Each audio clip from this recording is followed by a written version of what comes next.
అందరికీ హాయ్ అండి. చాలా రోజుల నుంచి పెండింగ్. ఏం చెప్పాలన్నా అక్కడ ఒక రకమైన ఇబ్బంది అనేది కలుగుతుంది.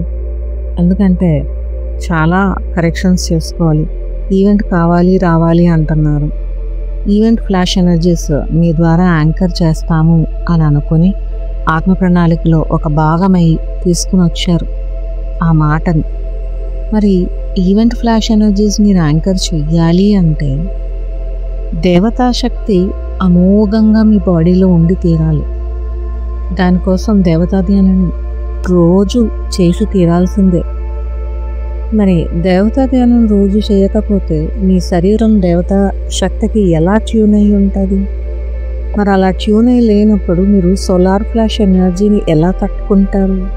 ఆ ఈవెంట్ ఫ్లాష్ ఎనర్జీ మీ ద్వారా ప్రవహిస్తున్నప్పుడు మీ శరీరం కాలి బూడిదైపోద్ది. అంత పవర్ఫుల్గా ఉంటుంది ఆ ఫ్లాష్ ఎనర్జీ అనేది. ఆషామాషి కాదు. మీరు కోరుకునేది ఒకటి, ఆచరణలో పెట్టేది ఒకటి. ఆచరణ శూన్యం, మాటలేమో వేరే రకంగా ఉంటాయి, ఆలోచనలు ఒక రకంగా ఉంటాయి.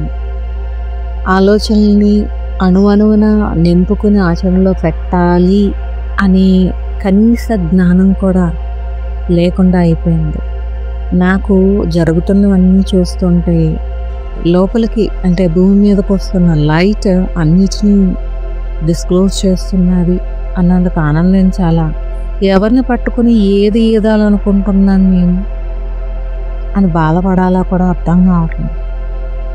అనంతమైన దేవతాశక్తి మీ భౌతిక శరీరంలో కూడా ఒక భాగం అయితేనే మీరు ఈవెంట్ ఫ్లాష్ ఎనర్జీని తట్టుకొని నిలబడగలరు. మీకు అది భాగం అవ్వలేనప్పుడు మీ ద్వారా ఈవెంట్ ఫ్లాష్ ఎనర్జీ యాంకర్ అవ్వదు మీ ఆత్మ ప్రణాళికలో ఉన్నప్పటికీ కూడా. ఎందుకంటే మీరు సెన్స్లెస్ అయినా ఈవెంట్ ఫ్లాష్ ఎనర్జీకి సెన్స్ ఉంది. వీళ్ళ ద్వారా ప్రవహిస్తే వీళ్ళు కాలి మసైపోతారు, బూడిదైపోతారు అనే సెన్స్ దానికి ఉంటుంది.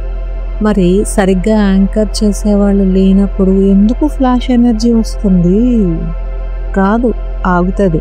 వీళ్ళు ఎప్పుడు లెగిస్తారా? లేచిన వాళ్ళు ఎప్పుడు దేవతా ధ్యానం చేస్తారా? ఎప్పుడు దేవతా శక్తిని మరింతగా వాళ్ళ శరీరంలో పెంచుకుంటారా అని ఎదురు చూస్తూనే ఉంటుంది. ఎదురు చూసి చూసి దశాబ్దాలు గడిచిపోతున్నాయి. ఇంకా ఏమి గడిచిపోవాలి? ఇంకా ఏం చూడాలి? ఇంకా ఎంత చెప్పించుకోవాలి? ఇంకా ఎంత గైడెన్స్ కావాలి? కనీస జ్ఞానం రోజు దేవతా ధ్యానం 7 నిమిషాలు చెయ్యాలి అనేది ఎన్నోసార్లు చెప్పాను. భారతదేశ కాలమాన ప్రకారం రాత్రి 8 గంటలకు మీకు అవ్వకపోతే రోజులో ఏదో ఒక టైంలో చేయండి. ఏంటి రోజులో 7 నిమిషాలు కూడా మీరు నిద్రపోవటం లేదా? ఆ నిద్రపోకుండా పనులు చేసేస్తున్నారా? ఆ పనుల టైంలో 7 నిమిషాలు కేటాయించలేరా? ఇదో పని అనుకుని ఆలోచించండి.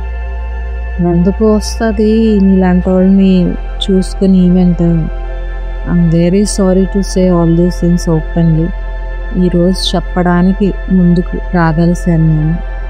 ఒక వాట్సాప్ గ్రూప్లో ఉన్నంత మాత్రాన మీ ద్వారా జరిగిపోతుంది అనుకుంటే అవన్నీ అపోహలే. ఆ మిథ్యా ప్రపంచంలో బతకద్దు. మీకున్న అర్హత సరిపోతుంది అనుకుంటే కుదరదు. తెలుసుకోండి. Thank you. విజయం దేవతది అవునా కాదా అనేది మీ మీదే డిపెండ్ అవుతుంది.